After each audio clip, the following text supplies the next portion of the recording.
everyone, Heidi here from Rain Country. God is good all the time, and I'm here for another Rain Country Homestead Q&A. That's what the RCH stands for, in case people are wondering. And yes, the first couple of questions I'm going to cover are in regards to vinegar making. So it's not like I'm sure some of these I've probably covered in previous videos, but I'll never remember where. And it just seems like, it's always a good idea to touch on them again, because, hey, somebody else may have that same question and may not have seen the videos where I may or may not have answered. So the first one is, a lot of people will ask me when they see me doing a vinegar making video, like the one I linked to in the description box down below. But one of the ones I get every so often is, well, how much of this or that do you put in there when it comes to not talking about the sugar. I usually give a ratio on the sugar depending on what kind of produce you're putting in there. If it's something with high sugar and you're making a half gallon, I usually do, what did I say, low sugar? If it's a low sugar thing, I usually put about a half cup of sugar. If it's a high sugar thing, I usually put about a quarter cup of sugar. If it's somewhere in between, I might do a third cup. I've seen people go up to a whole cup in a half gallon. I've never put that much in a half gallon before, because the concern there is if you put too much sugar, you can actually prevent it from starting to ferment. So I've never actually tried it with that much sugar right off the bat with something that doesn't have sugar in it, like herbs and whatnot. But the other question I get is in regards to the produce itself. Well, I don't have a measurement, because it's all going to be according to either what I'm putting in there and how much room it takes up in the jar. So for instance, you can make a raisin vinegar. You're not going to fill your jar up halfway with raisins, because that's a lot of raisins. You only need maybe to fill the jar up about that deep of raisins, if that much, whatever that comes to, a cup of raisins. I don't make raisin vinegar much. It's a really great vinegar, but it's not free. So I prefer to use like fruit scraps and herbs that I have plenty of coming in, just like the banana mojito mint vinegar I started. And then I did start a golden oregano vinegar, because that's going to be a completely new one to me, because I'm like, oh, I want to see how this turns out.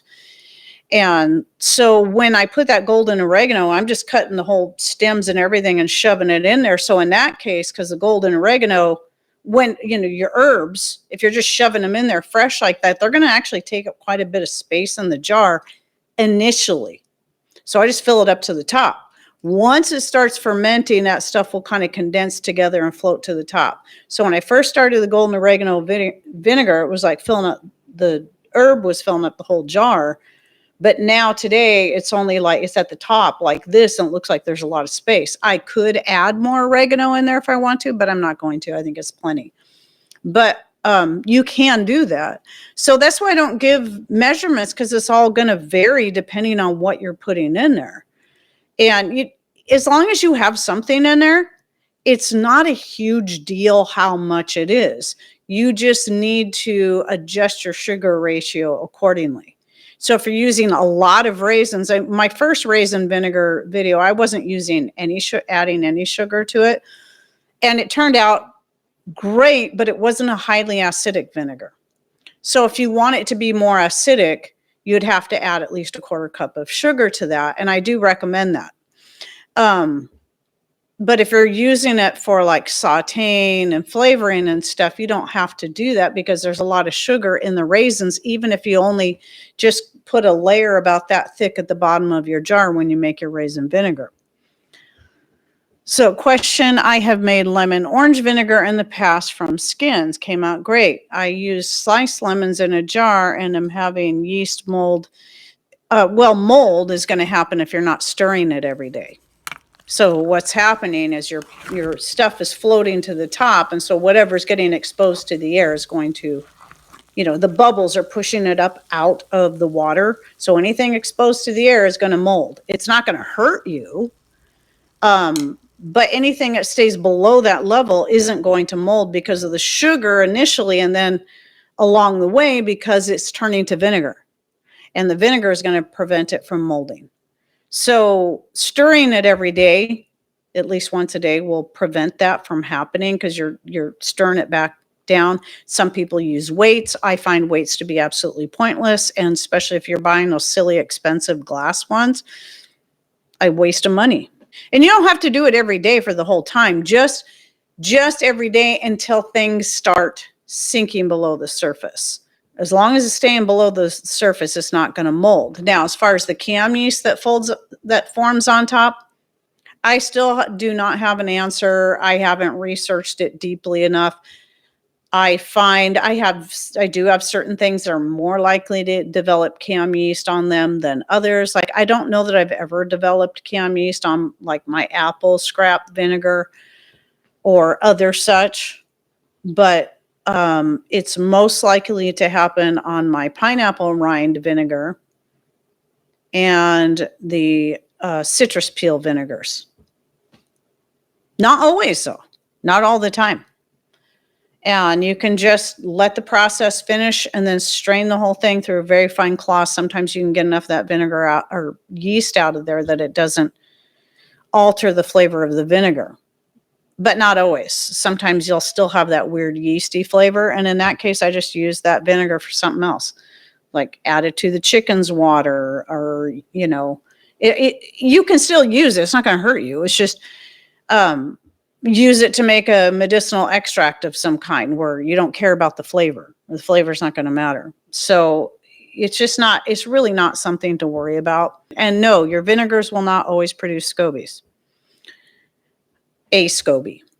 So a SCOBY, there's a lot of vinegars they'll never form on. It still turns to vinegar, but I almost never get a SCOBY on my herbal vinegars, be it a floral vinegar or whatever.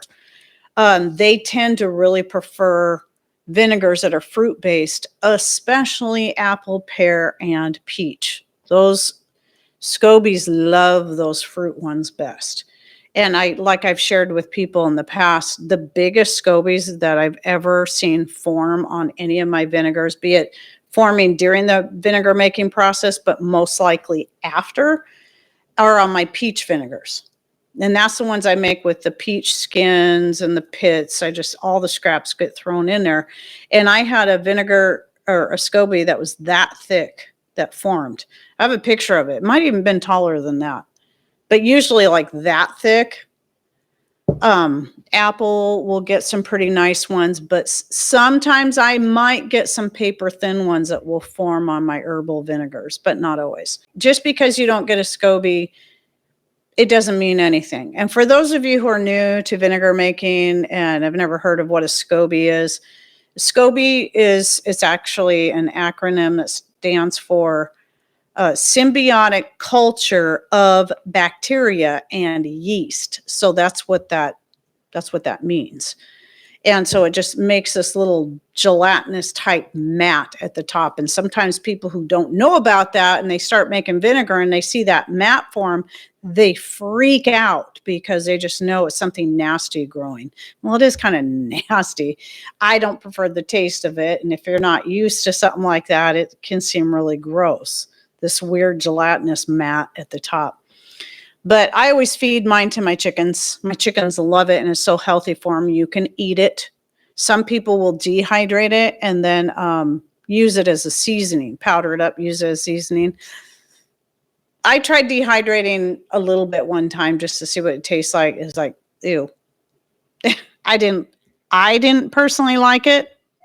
My apple vinegar tastes great. It just did not produce one. Yeah, it's as long as it tastes great and it's vinegar, it's fine. Yeah. Typically your fruit ones will get one, but not, I've had some that didn't. I don't think I've ever had a peach vinegar not get one, but I think I've had apple vinegars not form one. A lot of times they'll form them in storage, not while they're in vinegar making process, but once you have it stored and you put it away for a while, you might pull it out and find some scobies in there. The other question that I got in regards to vinegar making was somebody was asking, how do I make vinegar from wine? Well, that's super easy because step one is already done, or the first couple steps, because you got the wine. Because really that 2-week mark ish, remember, it's kind of a living thing. It's a culture. So these are just estimates, just like, a woman is typically pregnant for 40 weeks, 9 months. It's an estimate. Sometimes it can be 38 weeks. Sometimes it can be 42. Sometimes it's 36. So at any rate, an estimate at about 2 weeks, most of the sugars in your vinegar will have turned to alcohol. So it will have a very strong flavor and aroma of wine at that point. So then step 2 is where it then converts into vinegar. So if you've got wine, I personally have never done it. I wouldn't want to waste any of my good homemade wine doing this. But all you have to do is put the wine into, you can keep it in the bottle, but it's going to take longer if you do it that way.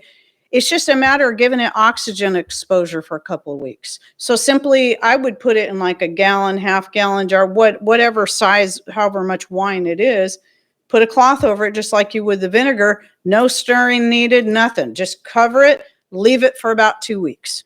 Do you test the pH in your vinegar? I have. But I rarely do it. But you can get universal pH strips. And what I recommend is you pour, and this is good for people that are just getting started into vinegar making. And they want to have an idea. You pour just a little bit of that vinegar when you believe it is done into a tiny container, just a tiny bit, because you're going to throw that out. All you need is enough to take that strip and dip it in there, swirl it for a couple of seconds, pull it out, and then read it. And compare it to the chart that's on the box or the bottle. And you'll get a rough idea. So you're looking for, I just round it to a 3.0 pH. And that's going to equal about a 5% acidity. But the thing is, I think people concern themselves a little too much about the accuracy. I don't think you have to be that worried about it. I mean, if you've ever tasted vinegar, like store-bought vinegar, you know what it tastes like, you know what it smells like. Consider that, and then when you taste and smell your homemade vinegar, if it tastes and smells as acidic and strong as a store-bought, you got to have a pretty decent vinegar. You can turn any juice into a vinegar, but here's the problem that you might have, is if the juice, any kind of heated method was used to make that juice, you steamed it or you cooked it down in any way, then the chances are you're going to need to add a starter to it, because you've probably killed off all the bacteria and yeast that it would be present that would then get that vinegar going without the need for a starter. So if it was raw juice, you wouldn't need to do that. But if it's been cooked in any way, you would need to add a starter. So you can always look up my fermentation starter videos, because it's really easy to make your own. It's just a liquid starter. You can make it out of any herb, just like the vinegar. You can make it out of any herb or fruit, fresh or dried, or even vegetable. And so I've made starters just like vinegar. I've made starters out of many different things. I've made them out of strawberries and peaches, and you just don't need as much, because you just need to make a little jar. You got your sugar, your water, and whatever fruit. I've used dandelions. I've used red clovers. Goodness, the list is long. Kumquats, citrus peels. I wanted to talk a little bit about making starts from your mints. It's so easy to do. In fact, I have a video on it that I linked to in the description box that I did several years ago. So this could be catnip, catmint, mojito mint, peppermint, oregano.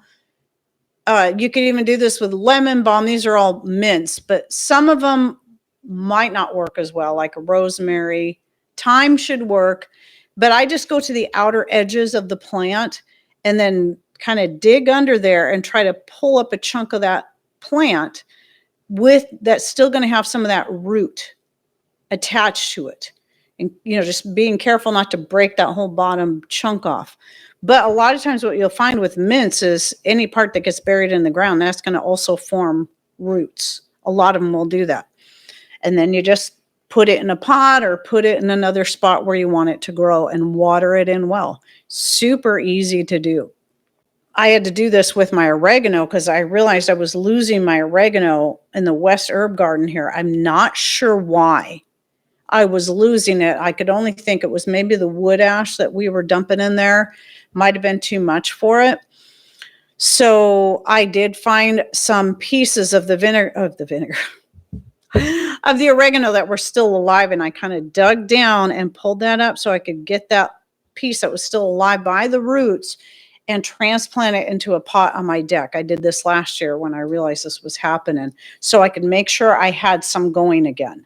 I didn't want to just leave what was there because it might continue dying.